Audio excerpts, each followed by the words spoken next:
If you resonate with the principles in this show and in the Free Time book, and you want a burst of momentum and inspiration for your business, I would love to invite you to join us in the next cohort of my one-on-one Voxer coaching. This is something that I don't offer all the time, and I don't take one-on-one clients any longer.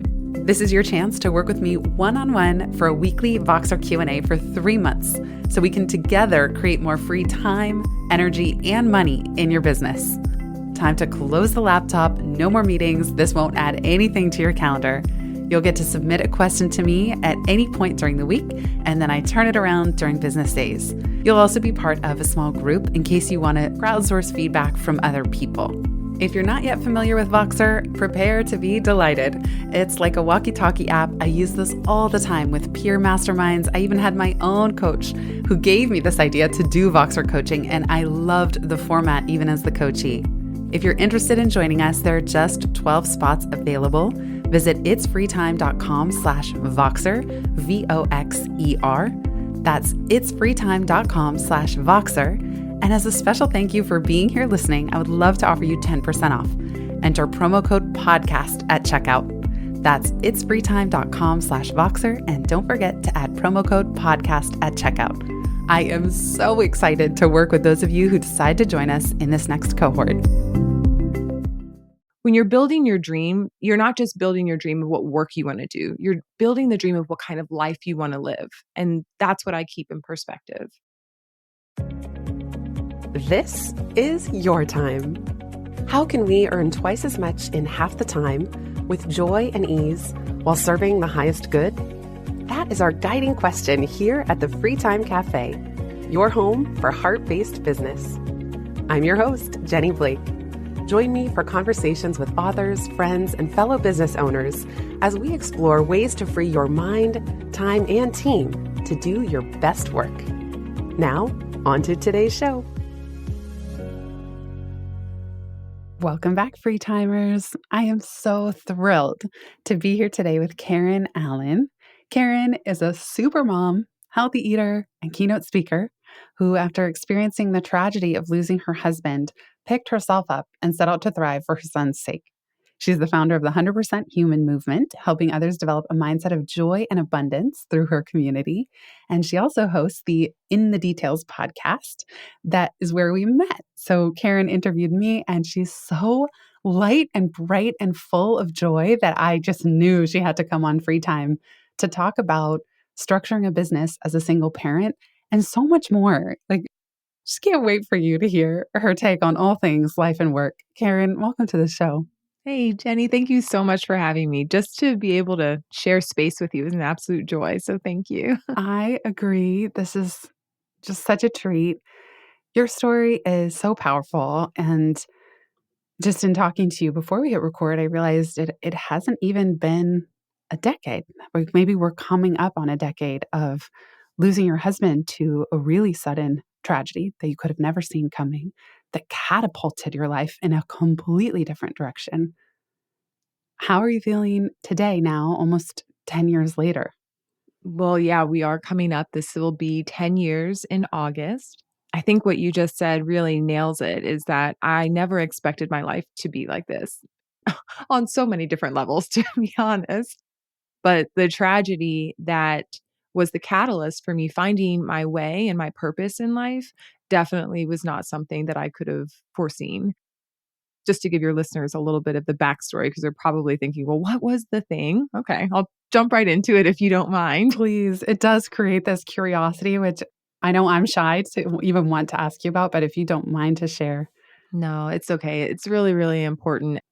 And before I share the story, I will say that it took me a while, a lot of healing, a lot of self-discovery to be in a position where I could share my story, because it is heavy and it is very hard. It was something, when I look at it from 30,000 foot view, I'm like, gosh, I can't even believe that that's my life. But I knew that it was going to be a very important piece of helping other people to see that if I've gone through something so wildly unimaginable and have been able to find my way through, then you can too. So that's why I have come to peace with sharing it. So when I was 29 years old, my background is actually in HR and in recruiting.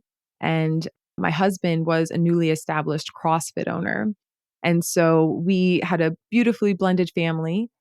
I was super supportive of his dream because he felt like he found his calling. And so one of the things that we needed to do really to be supportive of each other and to make sure our family is working in a well-balanced way. When you have two working parents, that's important.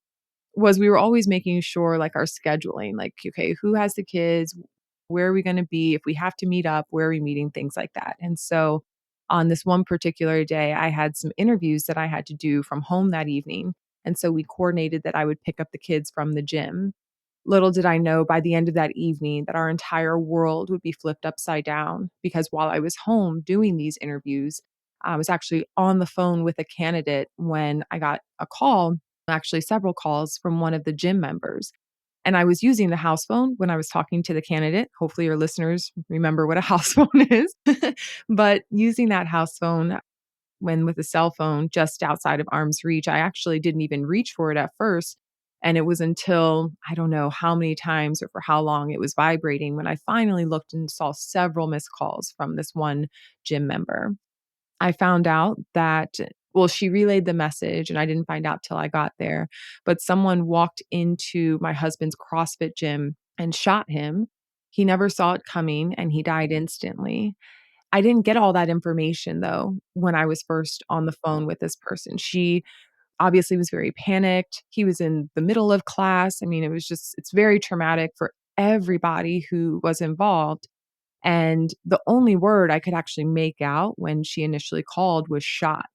So from the drive from my house to the gym, I really didn't know what I was stepping into. And then when I arrived at the gym, I saw news vans were already there, first responders were there, people from my church, people who I didn't know. And it was just complete chaos. But it was there at the scene of the crime that an officer told me that someone came in and shot Richard. And so one of the biggest questions that comes after people hear this story is, well, why? And gosh, man, with a heavy heart, I tell you that they never found out why. It's 10 years later, and somewhere in the first couple of years, it became a cold case, which means that they didn't have, I don't know if it's enough leads to follow or how they qualify those leads or what have you.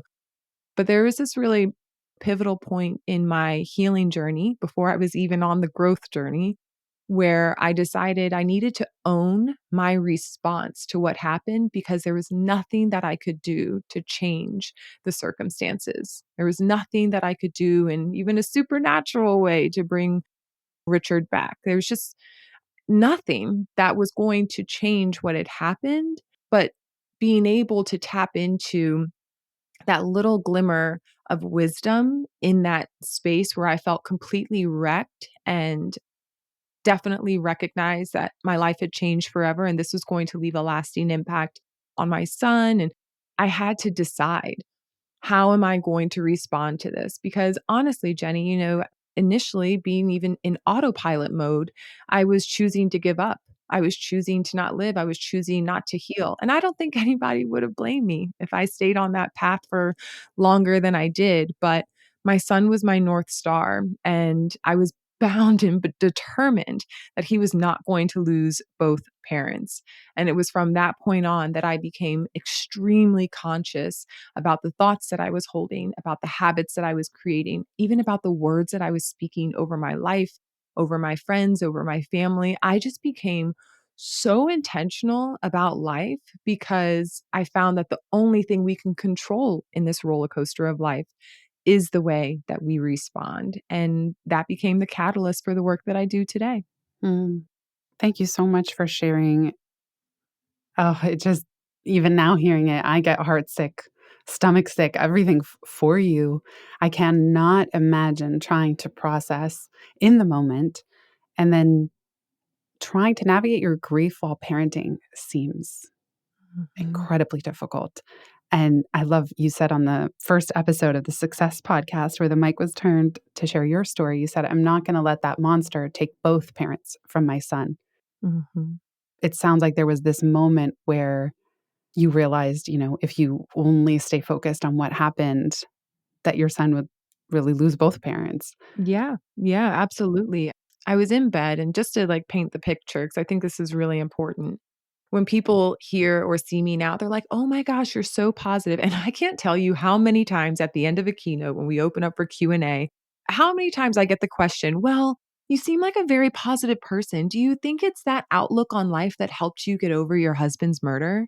Mm, To which I say, you are absolutely bonkers if you think that a positive attitude can help you navigate the mm, complexities of your spouse being murdered.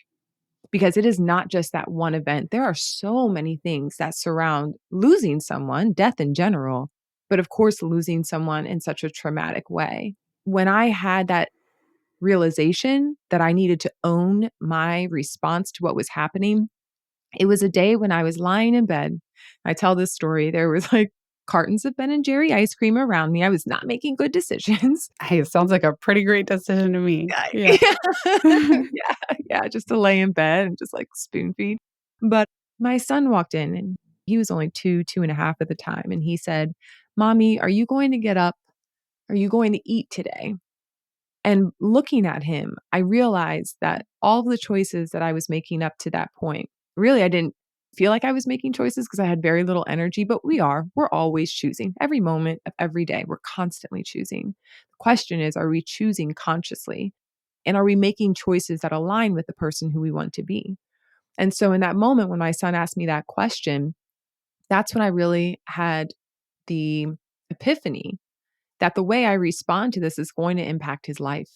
And if I give up right now, if I just live on autopilot, if I don't set my intention to rebuild my life and become a healthy, happy, whole mom, that is going to impact him for the rest of his life as well. And so I found an alternate path. I was giving up, but then I realized that I also had the opportunity to get up. And that right there, that power of choice, man, it's something that we all have. And I hope that people feel more inspired to lean into that. Was there one tiny step that you took just after that realization, just after he asked you that? And for him being so young, it's not like you can explain too much with language. You just have to be and do as his mom, as his rock. What were the tiny steps that helped you move in this direction of taking ownership despite being difficult? Yeah, because there were lots of tiny steps. And I'm not even saying they were all happening at once, but there's a quote that I love that says, "Small hinges move big doors." And at the time, I didn't realize that the small things I was doing were impacting my brain in such a massive way. But I'll tell you the first thing that I did, it was gratitude. And this was really, really, really hard. It was so hard because I started to practice it in the depths of my grief when I truly felt like I had nothing to be grateful for. I mean, at this point, I'd lost my husband. I had a car that we had just purchased because we were looking to expand the family. And now I was like, I don't need this big car. Like, I actually can't even afford it. So that was gone, which was fine. It's a material thing, but it was symbolic of the end of the dreams that Richard and I had together. And then I was also in the midst of knowing that I needed to sell the house. It was our first big adult purchase together, is to buy a house. Well, now didn't make sense with the two-person family that we were. So I say all that because everything around me felt like destruction.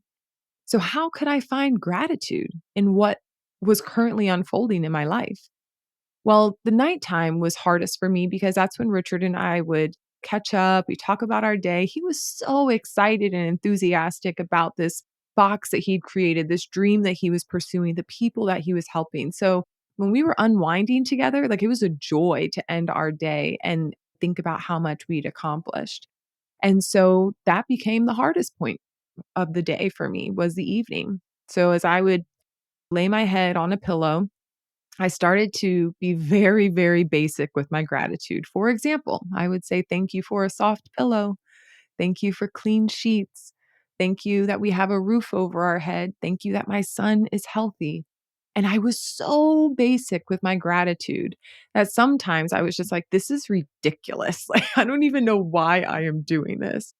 But don't you know, and this is what I found later because I started to study positive psychology, is that gratitude actually helps to balance out the negativity in our brain. Like by default, we usually go with a negative bias to life, not to mention all the other information that we're being bombarded with, like from the news or social media, all this negativity. And so when I started to practice the balance of gratitude, I didn't know what was happening at the time, but it was creating these new neural pathways in my brain that then helped me to acknowledge the good and not miss it. It helped me to amplify those bright spots in my day instead of just ignoring them and focusing on all the negative stuff.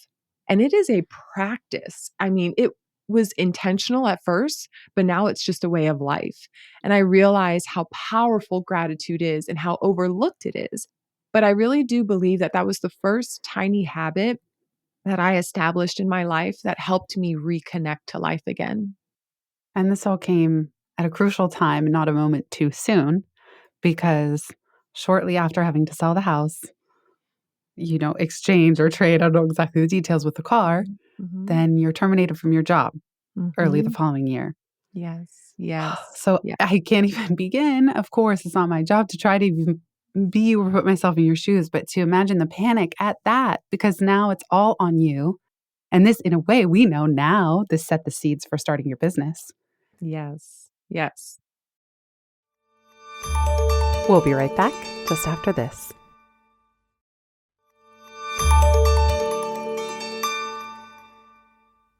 Take us to that moment. Like now, again, you're being slammed. Like small hinges move big doors, and then another big door slams in your face. Yes. How did you process that? That was happening right on the heels of everything else.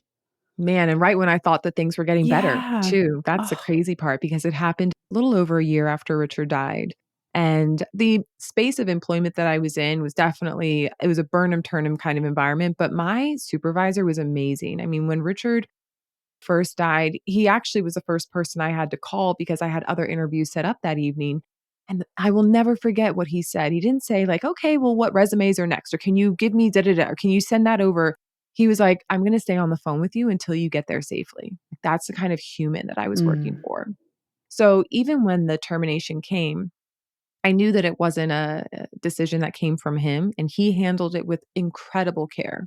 But I couldn't help but feel like a failure because I was a single parent.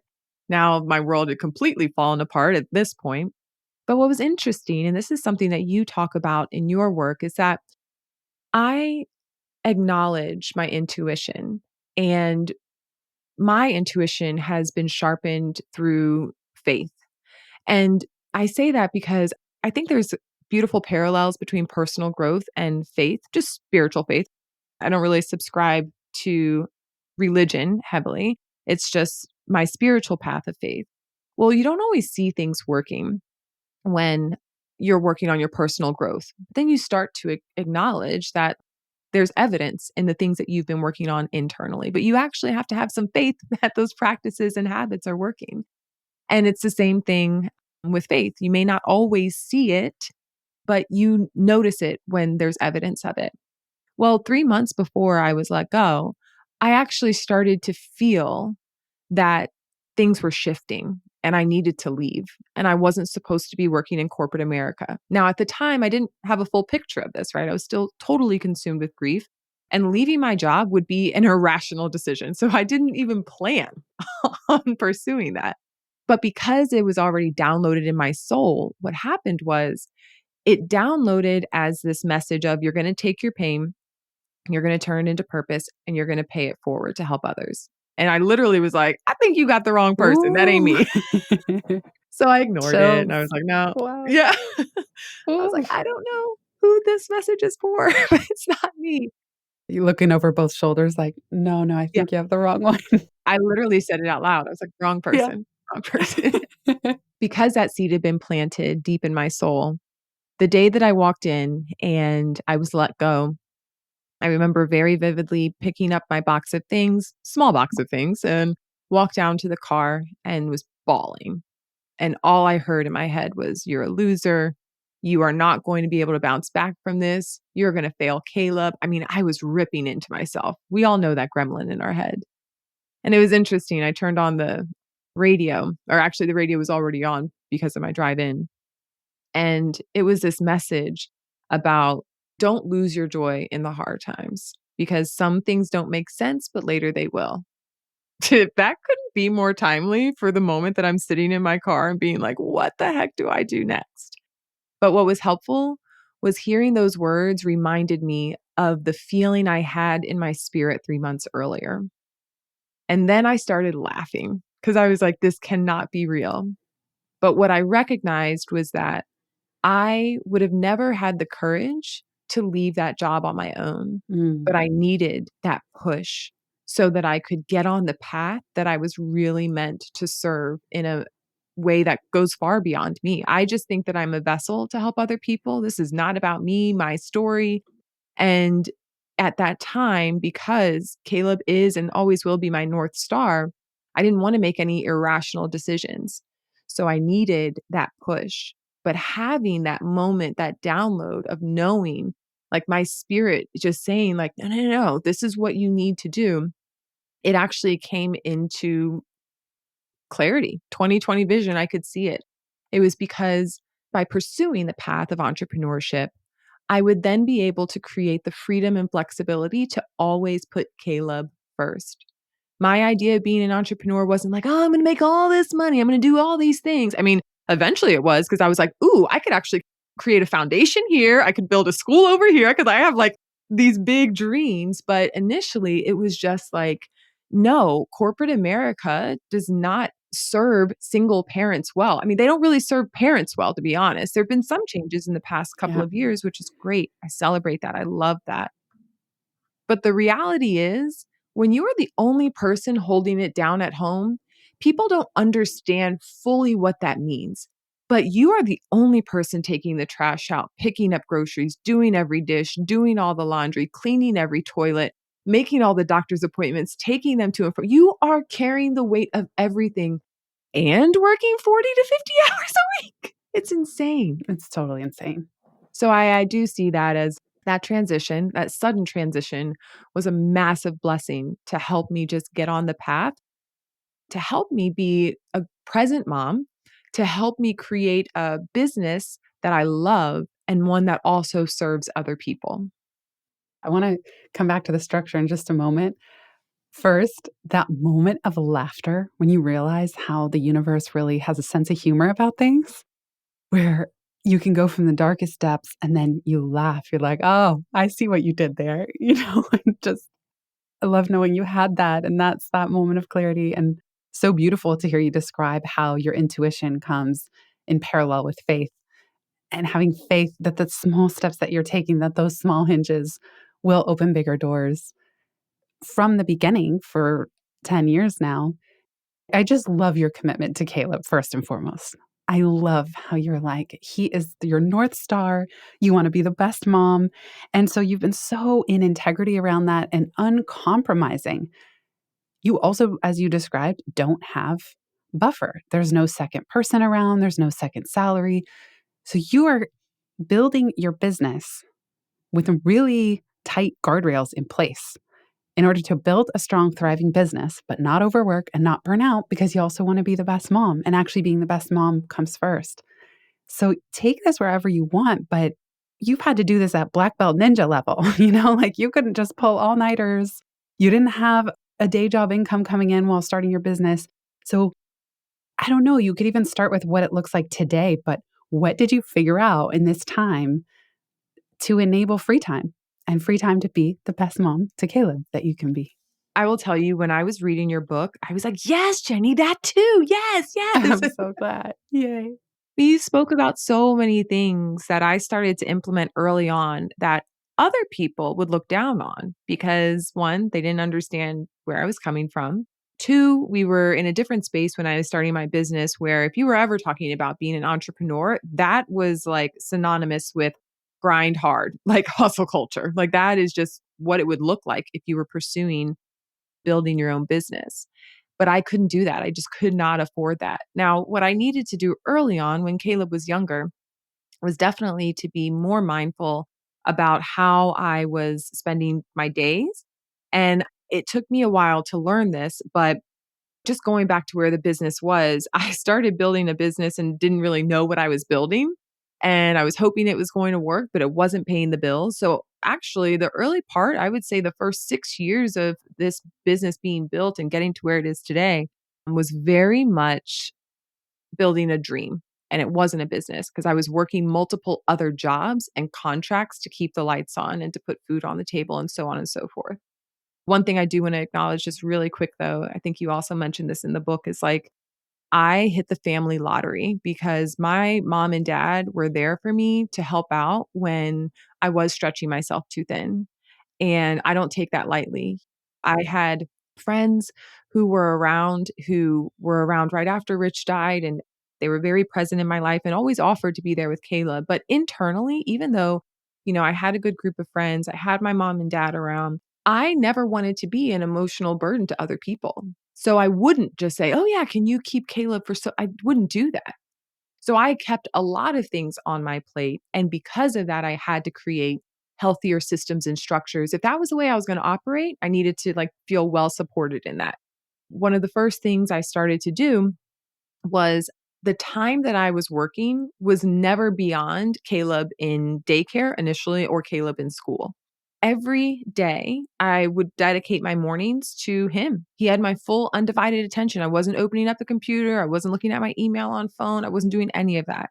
But then when he got to school, I could do what I needed to for work. He got home at 3 o'clock. Well, I was done working at 3. That was it. It was like a hard stop because my non negotiable was that Caleb knew his mom would be present. And if I got a call from the school, from the nurse, nope, I'd cut that off. Caleb comes first. Now, this is one of the habits I had to undo. But early on, that also meant he was going to bed at an earlier time, we'll say 7:30 or 8, and then I could start working. But because I'm so passionate about this work, I was working until maybe 2, 3, sometimes pulling all-nighters. But if that happened, which is okay. Maybe you're creative at night, that's fine.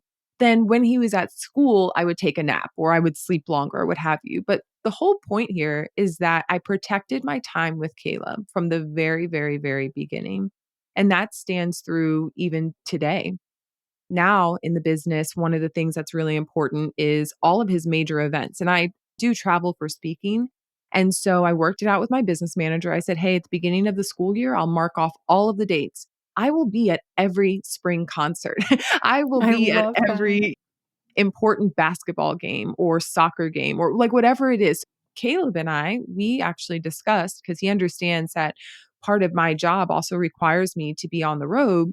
And he has this understanding, I think, because, he wants to play professional sports and he's like, oh, well, I have away games. So my kids at some point are not going to like see me. Right. What I said to him was, but I will always protect the days that are important to you. Yes, I have built this business. That is my dream. I love what I'm doing. I love that I serve people, but it doesn't come before you and everything that's important to you. So that's something that, 10 years later, I'm still thinking about what are those important dates for you? Let's have an open conversation about that. And he knows that I'll be there. And to date, I have been. That is so awesome. Talk about winning the mom lottery. Like, he's just so lucky to have you. And Oh, from thank you. free time, that phrase, how we bake is as important as what we make. I love that you block out your Caleb time and tell him whatever's important to him. You'll make the space and time, that you're building your business with that front and center. There's no question there. It's not like, let me miss half your life while I build my business for the first 10 years, and then hopefully I'll be successful enough to spend the next few with you. They'd be gone. That's right. And he's 12 now. So it's like, these are precious days. That's exactly what I was going to say, Jenny. When you think about it, for parents out there, your kids are with you until they graduate high school and then they're out of the house. But really, they start finding their independence a lot sooner than that. So when I was thinking about this, my whole point is like, I'm going to be there like fully because when he does leave the house, then I get to do whatever I want. I'm going to be out in these streets, Jenny. I'll be all over the world working extra hard. But I'm able to also do meaningful work now and be there for him. Because when you're building your dream, you're not just building your dream of what work you want to do, you're building the dream of what kind of life you want to live. And that's what I keep in perspective. You said before we hit record that you feel really solid. We know things can always change, but you feel that both pieces, Caleb and the business, are really in harmony, that one is not coming at the expense of the other or at the expense of you, the third in this triad, this Mhm. triangle. Was that a hard place to reach? Were there years or times where you felt that one was benefiting at the expense of the other? And how did you arrive at this point of harmony? I remember reading Shonda Rhimes' book, Year of Yes. And this was early on when things were not flowing and I was trying to juggle multiple contracts and doing all this odd end work and what have you. And she mentioned in the book how whenever you're focused on work, something is being sacrificed at home. When you're focused on your kids, well, something might be sacrificed at work. And I completely understand where she's coming from. And I took that just as a note to say, okay, if I'm present with my son, maybe I'm not getting to emails or maybe I'm not working on a proposal for a client, but that doesn't mean it's not going to get done. That doesn't mean that they're going to get my second best. Really, what I've been able to do is really create three spaces, one for myself, one for my business, and one for my son. And they do overlap, but they also uplift one another because spending time with my son fills my cup. If my cup is full, then I'm serving my clients more fully. Same thing with taking care of myself helps me to also show up for my son and for my clients. So, triad is a really, really great way of viewing this. And I think the biggest thing for me was knowing that there's nothing I can rush or force that and trusting that everything will happen at the right time. I see a lot of little videos about this, so I don't know who the originator is, but the stones and the pebbles, if you put all the small pebbles in, you can't fit the stones in, the big things that you need to focus on. But if you put the stones in, then all the little things will fill in around that. Well, my big stones were my health and well-being, my son, and my business. And all the other little stuff, it just fills in when you prioritize those things and release the mindset that if I'm doing this, something else is lacking. No, you'll get to it when the timing is right. And the time will be right for it to unfold or be fruitful in the way that it's needed in the world. So we can't force things, but if we just continue to focus on the priority in the moment, the other things, they will fall right into place. At least that's the evidence that I've seen in my own life. Yeah, that's a Stephen Covey, The Big Rocks. I'll link in the show notes. Yeah. Oliver Berkman in 4,000 Weeks and in our conversation, he takes that to task a little bit as well because he's like, what if you have more big rocks than fit in the jar? Like, so I love how helpful thinking of your three big rocks, this triumvirate of greatness, how it fits, and just keeping in mind that the rest really are smaller. I also love Oliver Berkman's take on this. I'll include our free time conversation in the show notes and a link to his fantastic book, 4,000 Weeks. He kind of takes this to task saying, well, what if you have more big rocks? And then how do we fit those in? So, although there's never stasis around this, it's so clear just listening to you. You are so clear on your priorities and that insight and gratitude, going back to gratitude, that when I take care of each of these three big rocks or edges of the triangle, it is life giving. Each one serves the next. They're not at the expense of each other. And you just put that so beautifully. So I just want to point out, it's not that I have never felt overwhelmed. Like I'm literally in Of a season where I'm like, I have course. 5 big projects right now. Yeah. That happens. But I will tell you, as soon as I sense that, so our bodies give off these like signals like, hey, something's going on here. So I can feel it pretty quickly when I'm overwhelmed or trying to do too much. That's my personal problem. I'm trying to do too much all at once. And because I have really gotten clear on what my values are, and obviously one of my greatest values is my son and our time together, but also serving people and serving them well and giving them undivided attention. But just being clear on that helps me when I feel overwhelmed to bring myself right back to those core values of like, okay, you may have 6 different projects that you have on your plate right now, and you're trying to do them all in like bite size when really you need to create this is a terminology I learned from you this deep workspace. And that actually has helped me to be in flow and create better quality content or better quality services or better content on the podcast, like any of that, when I carve out that space and create that space to go deep, then I don't have to keep coming back to it and feel overwhelmed or scattered because I can designate and really just focus and allow myself to flow because I've created a sacred space to do so. We'll be right back just after this.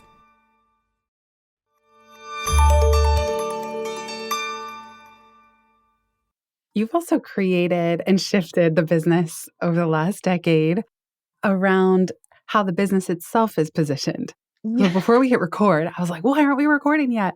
You had this mic drop moment where you said, it is Karen Allen, and this is how I serve the world.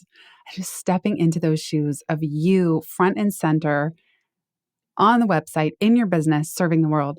And I know there are a lot of business owners that often debate, do I put myself front and center, or do I name the business something else and then be the ghost in the machine? It's not always an easy question, and there's not always a right or wrong answer. How did you arrive at this point where you are today? It is Karen Allen. Oh man. Well, this was also like an intuitive journey because initially I was uncomfortable putting myself out there. And I also had this vision of it's not just me, it would be like a team of people serving others and serving the world. So the first name was Widows at Work.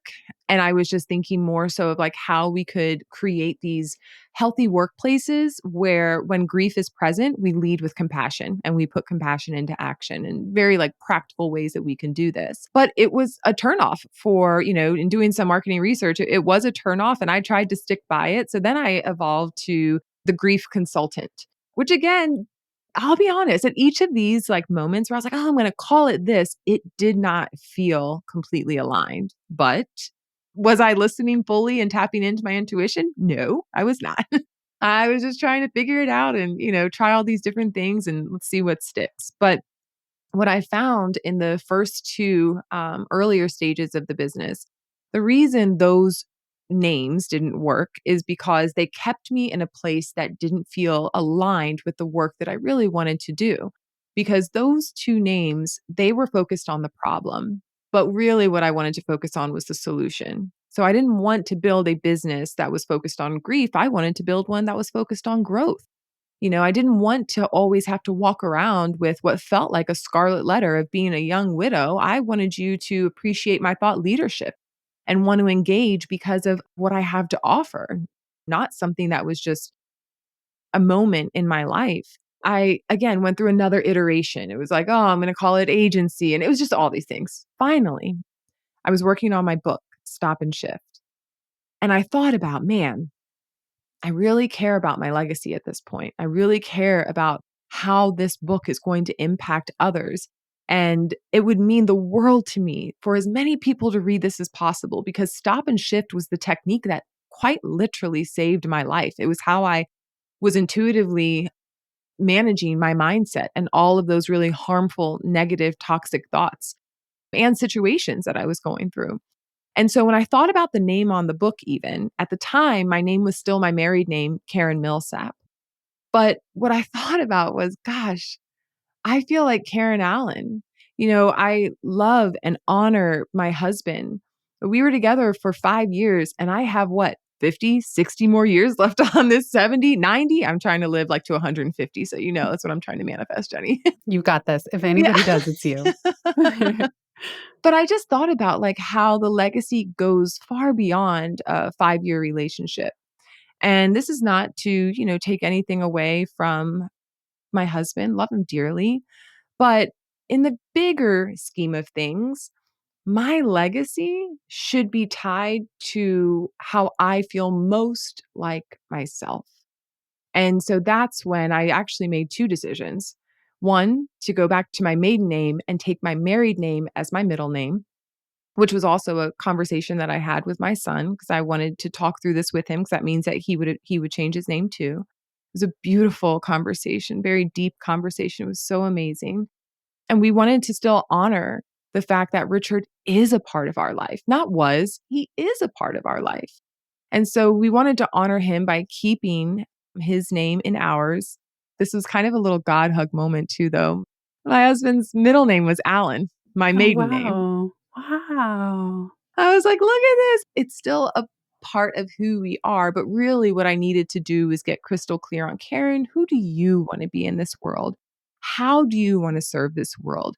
What is your legacy going to be?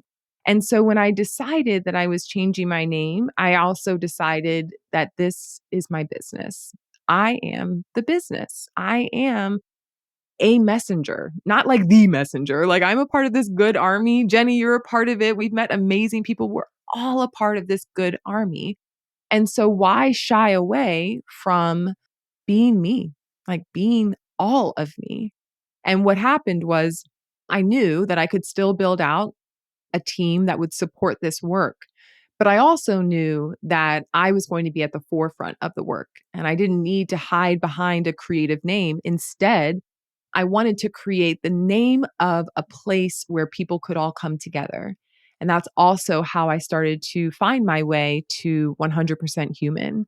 And it was through some work that I did with a coach, and she really helped me to dive in deep, to listen to that still small voice, to figure out where is the place where I want people to come together. It doesn't have to be the name of my business. It can literally be the name of the community or the movement that we're creating together, that we're co-creating. And that's how I landed on the 100% human movement. I created a space for us to do good work together, to grow together, to be better together. But I also have created a brand that is reflective of the type of person that I want to be, the work that I'm creating, and the way that I'm serving the world. When people hear Karen Allen, I want them to experience something. I want them to feel joy. I want them to feel hope. And I want them to experience this light that allows them to start creating their own path wherever they're starting. And so instead of finding a creative name, I just decided to own how I really want to show up in the world and how I want people to experience Karen Allen. Oof, so good. Getting a standing ovation from me, girl. Oh, This thank is you, friend. amazing. It was a journey. It was messy, Oh though. I my mean, I say it goodness. quickly, but no. You say it quickly, articulately, gracefully. I mean, but it comes from that, the Leonard Cohen, the cracks are how the light gets in. I never would want to be Mm. Pat or Pollyanna about something so awful happening that you would never ever choose. And it is so moving and incredible how you have adapted ever since. What a badass. What a badass.